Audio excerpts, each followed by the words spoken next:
اقرأ أخيا ورتل القرآن اصبح بصوتك اسمع الأكوان اقرأ كلام الله. بسم الله الرحمن الرحيم.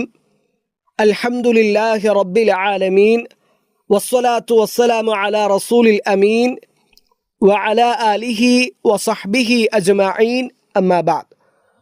اللهم سبحانك لا علم لنا إلا ما علمتنا إنك أنت العليم الحكيم.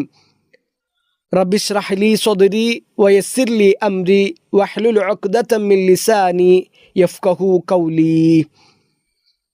അള്ളാഹുവിൻ്റെ മാർഗത്തിൽ ഞാൻ ഒരുപാട് സ്നേഹിക്കുന്ന അത്തഹസ്സുലിൻ്റെ പ്രിയപ്പെട്ട പഠിതാക്കളെ, സ്നേഹം നിറഞ്ഞ സഹോദരങ്ങളെ, സഹോദരിമാരെ, സുഹൃത്തുക്കളെ, വിശുദ്ധ ഖുർആനിലെ 18-ാം അധ്യായം അൽ കഹ്ഫിലൂടെയുള്ള ഈ യാത്ര നിങ്ങൾ ആസ്വദിക്കുന്നുണ്ട്, അതിൻ്റെ മധുരം നിങ്ങൾ അനുഭവിക്കുന്നുണ്ട് എന്നാണ് ഞാൻ വിശ്വസിക്കുന്നത്. ഖുർആൻ പഠനത്തിൻ്റെ മധുരം അനുഭവിക്കാൻ കഴിയുക എന്നുള്ളത് വലിയ കാര്യമാണ്. അള്ളാഹുവിനോടത് നമ്മൾ നിരന്തരമായി ചോദിക്കണം. അള്ളാഹു അനുഗ്രഹിക്കുമാറാകട്ടെ. എന്തുകൊണ്ടാണ് ഈ അദ്ധ്യായത്തിന് അൽ കഹ്ഫ്, ഗുഹ എന്ന് പേര് കിട്ടിയത് എന്ന് ഒന്നാമത്തെ ക്ലാസ്സിൽ നമ്മൾ വിശദീകരിച്ചിരുന്നു. 9 മുതൽ 26 വരെയുള്ള ആയത്തുകളിൽ ഈ അദ്ധ്യായം നമ്മളോട് സംസാരിക്കുന്നത് ആദർശ സംരക്ഷണത്തിന് വേണ്ടി നാട്ടിലുള്ള ശിർക്കിൽ നിന്ന് രക്ഷപ്പെടാൻ പലായനം ചെയ്ത ഒരു കൂട്ടം ചെറുപ്പക്കാരുടെ കഥയാണ്. അവർ അഭയം പ്രാപിച്ചത് ഒരു ഗുഹയിലാണ്. അതുകൊണ്ടാണ് ഈ അദ്ധ്യായത്തിന് അൽ കഹ്ഫ് എന്ന് പേര് വന്നത്. ഇനി നമ്മുടെ മുന്നിലുള്ളത് 9-ാമത്തെ ആയത്താണ്. അള്ളാഹു റസൂലുള്ളാഹി സ്വല്ലല്ലാഹു അലൈഹി വസല്ലമയോട് ചോദിക്കുകയാണ്, അം ഹസിബ്ത അന്ന അസ്ഹാബൽ കഹ്ഫി വറഖീമി കാനൂ മിൻ ആയാതിന അജബ. അം ഹസിബ്ത, നീ വിചാരിക്കുന്നുണ്ടോ, നീ കരുതുകയാണോ. ഹസിബ എന്ന് പറഞ്ഞാൽ വിചാരിച്ചു, യഹ്സിബു വിചാരിക്കുന്നു. അതിൻ്റെ മസ്ദറാണ്. അതായത് ഈ ഫിഅലൊക്കെ ഉത്ഭവിക്കുന്നത് ഹിസ്ബാനുൻ എന്ന മസ്ദറിൽ നിന്നാണ്. മസ്ദർ എന്ന് പറഞ്ഞാൽ ഉറവിടം. അപ്പോൾ അള്ളാഹു ചോദിക്കണം, ഹസിബുത്ത, റസൂലെ നിങ്ങൾ വിചാരിക്കുകയാണോ, അന്ന അസ്ഹാബൽ കഹ്ഫി, ഗുഹയുടെ ആളുകൾ. അസ്ഹാബ് എന്ന് പറഞ്ഞാൽ സാഹിബുൻ എന്നതിൻ്റെ ജംആണ്. സാഹിബ് എന്ന് പറഞ്ഞാൽ ഒന്നിൻ്റെ ആള്, അല്ലെങ്കിൽ കൂട്ടുകാരൻ, സഹചാരി എന്നൊക്കെ പറയാം. ഇപ്പോൾ സാഹിബുൽ ബൈത്ത്, വീടിൻ്റെ ആള്. സാഹിബുൽ ഖുർആൻ, ഖുർആനിൻ്റെ ആള്, അങ്ങനെയൊക്കെ പറയുമല്ലോ. അതിൻ്റെ ജംആണ്, ബഹുവചനമാണ് അസ്ഹാബുൻ. അസ്ഹാബുൽ ജന്ന, സ്വർഗത്തിൻ്റെ ആളുകൾ. അസ്ഹാബുന്നാർ, നരകത്തിൻ്റെ ആളുകൾ. ഇപ്പോൾ ഏതെങ്കിലും ഒരു മദ്ഹബിൻ്റെ ഇമാമിലേക്ക് ചേർത്തിട്ട് പറയും അസ്ഹാബു അബി ഹനീഫ, ഇമാം അബൂ ഹനീഫയുടെ ആളുകൾ. അസ്ഹാബുർ റസൂൽ, റസൂലുള്ളാഹി സ്വല്ലല്ലാഹു അലൈഹി വസല്ലമയുടെ ആളുകൾ, അങ്ങനെയൊക്കെ പറയാറുണ്ടല്ലോ. അപ്പോൾ സാഹിബുൻ എന്നതിൻ്റെ ബഹുവചനമാണ് അസ്ഹാബ്. ഇവിടെ ഖുർആൻ പറഞ്ഞത് അസ്ഹാബുൽ കഹ്ഫി, ഗുഹയുടെ ആളുകൾ. വർ റഖീമി, റഖീമിൻ്റെ ആളുകളും. അത് അത്തുഫിൻ്റെ വാവാണ്. എന്താണ് അത്തുഫിൻ്റെ വാവ് എന്ന് മുമ്പ് നമ്മൾ സൂചിപ്പിച്ചതാണ്, ഒന്നിലേക്ക് മറ്റൊന്നിനെ ചേർത്തി പറയാൻ. അപ്പോൾ ഗുഹയുടെ ആളുകളും റഖീമിൻ്റെ ആളുകളും എന്നാണ് അർത്ഥം കിട്ടുക. മിൻ ആയാതിന അജബ, നമ്മുടെ ദൃഷ്ടാന്തങ്ങളിൽ ആശ്ചര്യമാണ്. അപ്പം മിൻ ആയാതിന, ആയത്തുൻ ദൃഷ്ടാന്തം, അതിൻ്റെ ജംആണ്, ബഹുവചനമാണ് ആയാത്ത്. ആയാത്തിന എന്ന് പറഞ്ഞാൽ നമ്മുടെ ദൃഷ്ടാന്തങ്ങൾ. അജബ് എന്ന് പറഞ്ഞാൽ അത്ഭുതം എന്നാണ് അർത്ഥം, ആശ്ചര്യം. അപ്പോൾ ഈ ആയത്തിലൂടെ അള്ളാഹു നബി സല്ലല്ലാഹു അലൈഹി വസല്ലമയോട് ചോദിക്കുകയാണ്, ഗുഹയുടെയും റഖീമിൻ്റെയും ആളുകൾ നമ്മുടെ ദൃഷ്ടാന്തങ്ങളുടെ കൂട്ടത്തിൽ ഒരു അത്ഭുതമായി നീ വിചാരിക്കുകയാണോ? ഇനി ഈ ആയത്തിനെ വിശദീകരിക്കുന്ന സമയത്ത് ഇമാം സഅദി റഹിമഹുല്ലാഹു തആല പറയാണ്, അം ഹസിബുത്ത, നീ വിചാരിക്കുകയാണോ, കരുതുകയാണോ എന്ന അള്ളാഹുവിൻ്റെ ചോദ്യം ഒരു നിഷേധത്തിൻ്റെ അർത്ഥത്തിലാണ്. അപ്പോൾ നമ്മൾ ചോദിക്കാറുണ്ടല്ലോ, ഞാൻ അവിടെ പോകുമെന്ന് വിചാരിക്കുന്നുണ്ടോ, ഞാൻ അങ്ങനെ ചെയ്യുമെന്ന് എനിക്ക് തോന്നുന്നുണ്ടോ, ഞാനൊക്കെ പരീക്ഷ പാസ്സാവുമെന്ന് വിചാരിക്കുന്നുണ്ടോ, അങ്ങനെയൊക്കെ ഒരു ചോദ്യം ഉണ്ടല്ലോ. ആ രൂപത്തിലാണ്. അപ്പോൾ അസ്ഹാബുൽ കഹ്ഫിൻ്റെ സംഭവം വലിയൊരു അത്ഭുതമല്ല, അതിൽ ആശ്ചര്യപ്പെടാൻ ഒന്നുമില്ല, അത് വലിയൊരു കാര്യമല്ല എന്നാണ് അള്ളാഹു പറയുന്നത്. നിങ്ങൾ ആലോചിച്ച് നോക്കിയേ, ശരിക്കും ഒരു 300 കൊല്ലം അല്ലെങ്കിൽ അതിനപ്പുറം ഒരു ഗുഹയിൽ കുറച്ച് ആളുകൾ കിടന്നുറങ്ങുന്നു. ആ ഉറക്കത്തിൻ്റെ രൂപവും ശൈലിയൊക്കെ വേറെ തന്നെയാണ്. അതിൽ തന്നെ ഒരുപാട് ആശ്ചര്യമുണ്ട്. ഇൻഷാ അല്ലാഹ് നമുക്ക് വിശദമായിട്ട് സംസാരിക്കാം. അങ്ങനെ ഒരുപാട് കാലം കിടന്നുറങ്ങുക, എന്നിട്ട് വീണ്ടും എഴുന്നേൽപ്പിക്കുക. അവരുടെ നാട്ടിലെ നാണയം മാറി, കാലങ്ങൾ മാറി, നൂറ്റാണ്ടുകൾ കഴിഞ്ഞു, എന്നിട്ട് അവർ വീണ്ടും ഉറക്കുന്ന എഴുന്നേൽക്കുക, തിരിച്ചു വരിക. ഇതൊക്കെ ഒരു അത്ഭുതമല്ലേ? പക്ഷേ അള്ളാഹുവിനെ സംബന്ധിച്ചിടത്തോളം അതൊന്നും ഒരു അത്ഭുതമല്ല എന്നാണ് ഇമാം ഷങ്കീത്തി റഹിമഹുല്ലാഹു തആല പറയാണ്, അള്ളാഹുവിൻ്റെ സൃഷ്ടിപ്പും അള്ളാഹുവിൻ്റെ കഴിവും ഒക്കെ താരതമ്യം ചെയ്യുമ്പോൾ അസ്ഹാബുൽ കഹ്ഫിൻ്റെ സംഭവം വലിയൊരു കാര്യമല്ല. ആളുകൾ അത് വലിയൊരു സംഭവമായിട്ട് പറയാൻ, എന്നാൽ ആകാശഭൂമികൾ സൃഷ്ടിച്ച അവിടെയുള്ള അലങ്കാരങ്ങളൊക്കെ ഒരുക്കി തന്ന അള്ളാഹുവിനെ സംബന്ധിച്ചിടത്തോളം അത് വലിയൊരു കാര്യമല്ല എന്നാണ് ഇമാം സഅദി റഹിമഹുല്ലാഹു തആല പറയാണ്, അള്ളാഹുവിന് അത്ഭുതകരമായ ഒരുപാട് ദൃഷ്ടാന്തങ്ങളുണ്ട്. അതിൽ അസ്ഹാബുൽ കഹ്ഫിൻ്റെ കഥയെപ്പോലെയുള്ള ദൃഷ്ടാന്തങ്ങളുണ്ട്, അതിനേക്കാളും വലിയ ദൃഷ്ടാന്തങ്ങൾ വേറെയുണ്ട്. അതുകൊണ്ട് ഇത് ഒരു അത്ഭുതമായിട്ട് വലിയൊരു സംഭവമാക്കി പറയുന്നതിന് പകരം ഇതുപോലെ പലതുമുണ്ട്, ഇതിനേക്കാളും വലുത് അള്ളാഹുവിൻ്റെ അടുക്കലുണ്ട് എന്ന് നമ്മൾ തിരിച്ചറിയുക. അപ്പോൾ ഇമാം സഅദി പറയാണ്, ഹക്കും ബാത്തിലും വേർതിരിച്ച് മനസ്സിലാക്കാൻ അള്ളാഹു ഓരോ കാര്യങ്ങൾ കാണിച്ചു തരും. നിങ്ങൾ ആലോചിച്ച് നോക്കിയേ, ഈ യുവാക്കൾ അവരുടെ നാട്ടിൽ നിന്ന് ഇറങ്ങിയത് എന്തിനാ? പലായനം ചെയ്ത് എന്തിനാ? നാട് വിട്ടിറങ്ങിയത് ആദർശ സംരക്ഷണത്തിന് വേണ്ടിയിട്ടാണ്. നാട്ടിൽ വിശ്വാസ വ്യതിചലനമുണ്ടായപ്പോൾ അതിൽ ഞങ്ങൾ അകപ്പെടരുത്, അതിൽ നിന്ന് ഞങ്ങൾ രക്ഷപ്പെടണമെന്ന് വിചാരിച്ചിട്ടാണ് അവർ ഓടിപ്പോയത്. അങ്ങനെയാണ് അവർ ഗുഹയിൽ അഭയം തേടുന്നത്. അവർക്ക് അള്ളാഹു അഭയം കൊടുത്തു. വല്ലാത്തൊരു പാഠമല്ലേ ആ ചരിത്രത്തിൽ നമുക്കുള്ളത്. ആ സംഭവത്തിൽ നിന്ന് നമുക്ക് വലിയ സന്ദേശങ്ങളുണ്ട്. നിങ്ങൾ ആലോചിക്കുക, ആര് കൂടെ ഇല്ലെങ്കിലും അള്ളാഹു കൂടെ ഉണ്ട് എന്ന വിശ്വാസം, അത് നൽകുന്ന സമാധാനവും ആശ്വാസവും ചെറുതൊന്നുമല്ല, വല്ലാത്തൊരു അനുഭവമല്ലേ അത്.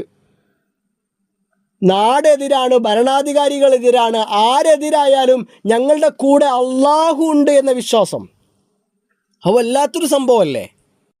സത്യത്തിൽ അത് മുഅ്മിനീങ്ങൾ അനുഭവിക്കുന്ന വല്ലാത്തൊരു അനുഭൂതിയാണ്, വല്ലാത്തൊരു മാനസികാവസ്ഥയാണ്.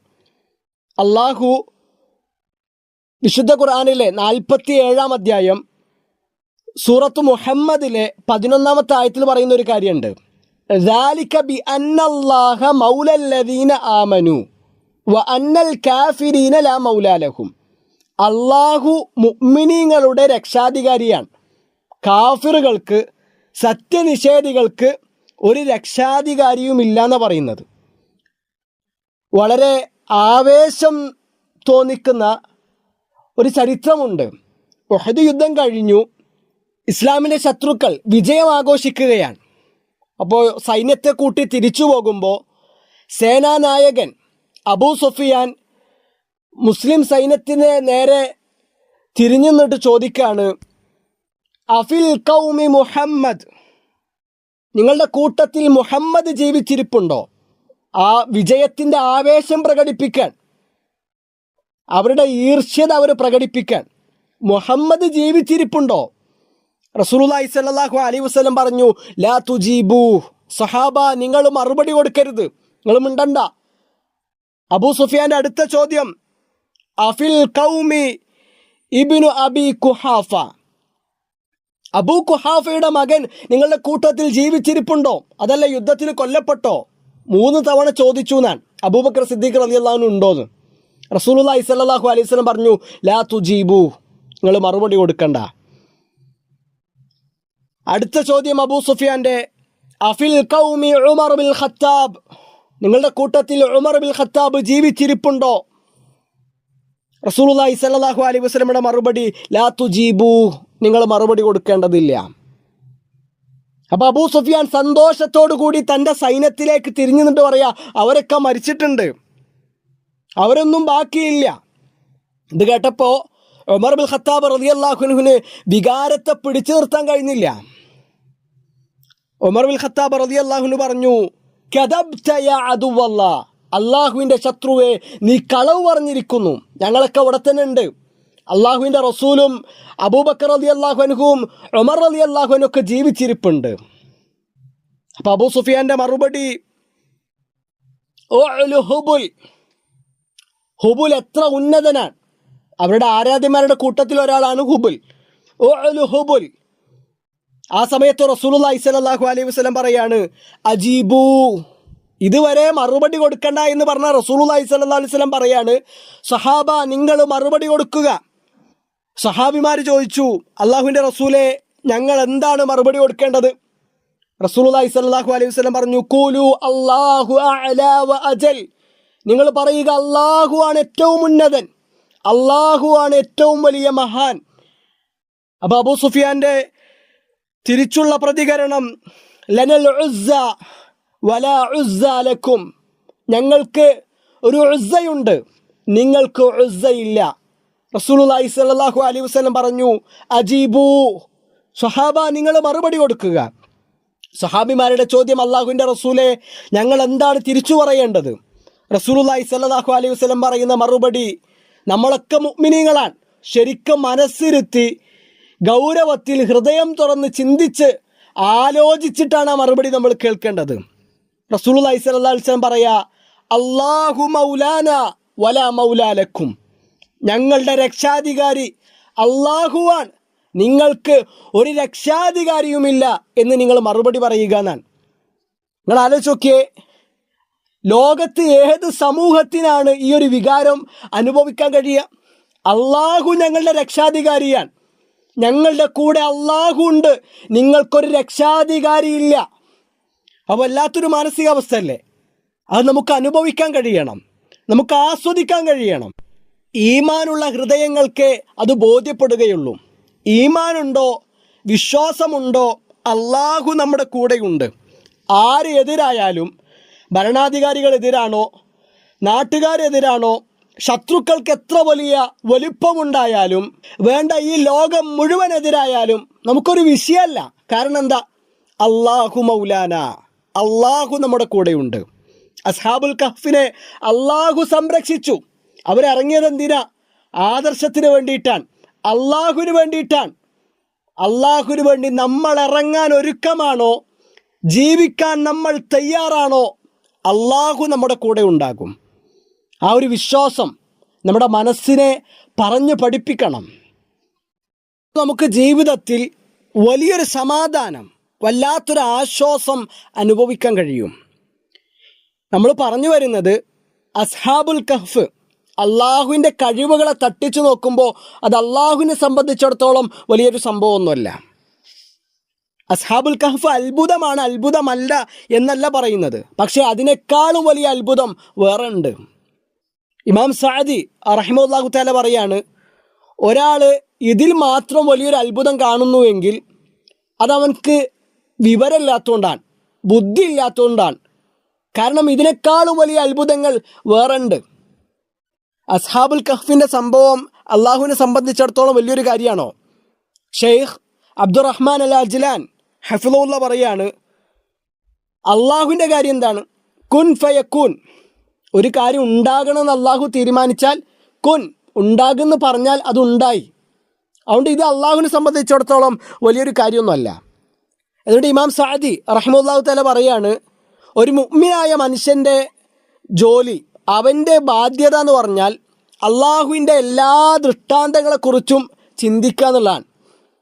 രാപ്പകലുകൾ മാറി മറിയുന്നത് അള്ളാഹുവിൻ്റെ ദൃഷ്ടാന്താണ്. ആകാശഭൂമികളുടെ സൃഷ്ടിപ്പ് അള്ളാഹു അത് നമുക്ക് ഒരുക്കി തന്നത് വലിയ അത്ഭുതമാണ്. സൂര്യനെയും ചന്ദ്രനെയും അള്ളാഹു കീഴ്പ്പെടുത്തി തന്നത് വലിയ അത്ഭുതമാണ്. അതിനെക്കുറിച്ചൊക്കെ നമ്മൾ ആലോചിക്കണം. ഇമാം സഅദി റഹ്മത്തുള്ളാഹി തആല തുടർന്ന് പറയാണ്, ഒരാൾ അള്ളാഹുവിൻ്റെ ദൃഷ്ടാന്തങ്ങളെക്കുറിച്ച് ഉറ്റാലോചിക്കുന്നുവെങ്കിൽ അത് ഈമാനിലേക്കുള്ള തുറവിയാണ്, അവൻ്റെ മനസ്സിന് സ്ഥിരത കിട്ടാനുള്ള മാർഗമാണ്. അതുകൊണ്ട് ഗൗരവത്തിൽ നമ്മൾ ആലോചിക്കുക. അള്ളാഹുവിൻ്റെ ദൃഷ്ടാന്തങ്ങളെക്കുറിച്ച് നമ്മൾ ചിന്തിക്കാറുണ്ടോ? നമ്മൾ ആലോചിക്കാറുണ്ടോ? ഇനി നിങ്ങൾ ആലോചിച്ച് നോക്കിയേ, ആകാശഭൂമികളുടെ സൃഷ്ടിപ്പിനെ കുറിച്ച് അള്ളാഹു പറയാണ് സൂറത്തു ഗാഫിറിലെ 57-ാമത്തെ ആയത്ത്, ലഖൽഖു സ്സമാവാതി വൽ അർദി അക്ബറു മിൻ ഖൽഖിന്നാസ് വലാകിന്ന അക്സറന്നാസി ലാ യഅലമൂൻ. ആകാശഭൂമികളുടെ സൃഷ്ടിപ്പ് മനുഷ്യ സൃഷ്ടിപ്പിനേക്കാളും വലിയ കാര്യമാണ്. പക്ഷെ അധികം മനുഷ്യരെന്ത് ചെയ്യുന്നില്ല, മനസ്സിലാക്കുന്നില്ല. അതുപോലെ തന്നെ സൂറത്തു നാസിആത്തിലെ 27-ാമത്തെ ആയത്തിലും അള്ളാഹു നമ്മളോട് ചോദിക്കുന്ന വല്ലാത്തൊരു ചോദ്യമുണ്ട്, ചിന്തനീയമായൊരു ചോദ്യമാണത്. അഅൻതും അശദ്ദു ഖൽഖൻ അമിസ് സമാഉ ബനാഹാ. ആകാശത്തെ സൃഷ്ടിക്കുവാനാണോ പ്രയാസം, അതല്ല മനുഷ്യരെ നിങ്ങളെ സൃഷ്ടിക്കുവാനാണോ? ഒരു സംശയമില്ല, ആകാശത്തെ സൃഷ്ടിക്കാനാണ്. ആ ആകാശത്തെ അള്ളാഹു നിർമ്മിച്ചിരിക്കുന്നു. അപ്പോൾ ഇതൊക്കെ ചെയ്ത അള്ളാഹുവിന് അവൻ്റെ കഴിവും അവൻ്റെ സൃഷ്ടി വൈഭവം വെച്ച് നോക്കുമ്പോൾ ഇതൊന്നും വലിയ കാര്യമല്ല എന്നാണ്. അള്ളാഹു ഒരു കാര്യം തീരുമാനിച്ചാൽ കുൻ ഫയക്കൂൻ, അത് ഉണ്ടാകുമെന്ന് പറഞ്ഞാൽ ഉണ്ടായി. അപ്പോൾ അസ്ഹാബുൽ കഹ്ഫിൻ്റെ സംഭവം വലിയ കാര്യമായിട്ട് പറഞ്ഞു നടക്കുന്നവർ അള്ളാഹുവിൻ്റെ ബാക്കിയുള്ള ദൃഷ്ടാന്തങ്ങളെക്കുറിച്ച് ആലോചിക്കുന്നില്ല. അതിനെക്കുറിച്ച് ചിന്തിച്ച് അത് ബോധ്യപ്പെട്ട ഒരാൾക്ക് അള്ളാഹുവിനെ സംബന്ധിച്ചിടത്തോളം ഇത് വലിയൊരു കാര്യമായിട്ട് തോന്നൂല എന്നാണ് ഈ ആയത്തിൽ നിന്ന് നമ്മൾ മനസ്സിലാക്കേണ്ടത്. ഇവിടെ ഈ ആയത്ത് വിശദീകരിക്കുന്ന സമയത്ത് നമ്മൾ പറയാതെ പോയൊരു വാക്കാണ് റഖീം എന്നുള്ളത്. ആയത്തിൽ അള്ളാഹു പറയുന്നത് ഗുഹയുടെ ആളുകളും റഖീമിൻ്റെ ആളുകളും എന്നാണ്. അപ്പോൾ എന്താണ് റഖീം? ഇമാം സഅദി റഹിമഹുല്ല, ഇബ്നു ഉസൈമീൻ റഹിമഹുല്ല അവരൊക്കെ പറയാണ്, റഖീം എന്ന് പറഞ്ഞാൽ എഴുതപ്പെട്ട ഒരു രേഖയാണ്, ഒരു ഏടാണ്. അതിൽ അസ്ഹാബുൽ കഹ്ഫിൻ്റെ പേരും അവരുടെ കഥകളുമൊക്കെ എഴുതി വച്ചിട്ടുണ്ട് എന്നാണ്. ഇങ്ങനെയുള്ള വ്യാഖ്യാനം, വിശദീകരണം ഇബ്നു കസീർ റഹിമഹുല്ലാഹു തആലയുടെ തഫ്സീറിൽ സഈദ് ഇബ്നു ജുബൈർ റഹിമഹുല്ലാഹു തആലയിൽ നിന്നും ഇബ്നു അബ്ബാസ് റളിയല്ലാഹു അൻഹു എന്നൊക്കെ നമുക്ക് കാണാം. സഈദ് ഇബ്നു ജുബൈർ റളിയല്ലാഹു അൻഹു പറഞ്ഞത് അത് കല്ലുകൊണ്ട് നിർമ്മിച്ച ഒരു പലകയാണ്, അതിൽ അസ്ഹാബുൽ കഹ്ഫിൻ്റെ പേരുകളുണ്ട്, അവരുടെ കഥകൾ പറയുന്നുണ്ട് എന്നൊക്കെയാണ്. അപ്പോൾ റഖീം എന്ന് പറഞ്ഞാൽ അസ്ഹാബുൽ കഹ്ഫിൻ്റെ പേരുകൾ എഴുതിയ പലക എന്നൊക്കെയാണ് അർത്ഥം. ഇനി അസ്ഹാബുൽ കഹ്ഫ് അഭയം തേടിയ ഗുഹ നിൽക്കുന്ന താഴ്വരയാണ് റഖീം എന്നുള്ള അഭിപ്രായമൊക്കെ തഫ്സീറുകൾ നമുക്ക് കാണാം. അപ്പോൾ ചുരുക്കി പറഞ്ഞാൽ ഈ ആയത്തിൽ നിന്നും നമ്മൾ പഠിക്കേണ്ട പാഠം, അള്ളാഹുവിന് വേണ്ടി ജീവിക്കാൻ നമ്മൾ ഒരുക്കമാണോ, അള്ളാഹുവിൻ്റെ ആദർശത്തിന് വേണ്ടി നിലകൊള്ളാൻ നമ്മൾ തയ്യാറാണോ, അള്ളാഹു നമ്മുടെ കൂടെ ഉണ്ടാകും. ലോകത്താര് നമുക്കെതിരായാലും നമ്മൾ വിശ്വസിക്കുന്ന ആദർശവും നമ്മൾ കൊണ്ട് നടക്കുന്ന ദീനും അള്ളാഹുവിൽ നിന്നുള്ളതാണെങ്കിൽ ഈ ആകാശഭൂമികളെ സൃഷ്ടിച്ച അള്ളാഹു നമുക്ക് സംരക്ഷണം നൽകും. അവിടെ ആത്മാർത്ഥമായിക്കൊണ്ട് അള്ളാഹുവിൻ്റെ മാർഗത്തിൽ പണിയെടുക്കാൻ നമുക്ക് കഴിയണം. അള്ളാഹുവിൻ്റെ കഴിവിനെക്കുറിച്ച്, അവൻ്റെ ശക്തിയെക്കുറിച്ച്, അവൻ്റെ ദൃഷ്ടാന്തങ്ങളിലൂടെ പഠിക്കാൻ നമ്മൾ നിരന്തരമായി ശ്രമിച്ചുകൊണ്ടിരിക്കുക. അള്ളാഹു അനുഗ്രഹിക്കുമാറാകട്ടെ. അള്ളാഹു നമ്മളിൽ നിന്ന് സ്വീകരിക്കുമാറാകട്ടെ. അഖൂലു ഖൗലി ഹാദാ അസ്തഗ്ഫിറുല്ലാഹ ലി വലക്കും വലിജമീഇൽ മുസ്ലിമീൻ. അസ്സലാമു അലൈക്കും വറഹ്മത്തുള്ളാഹി വബറകാതുഹു.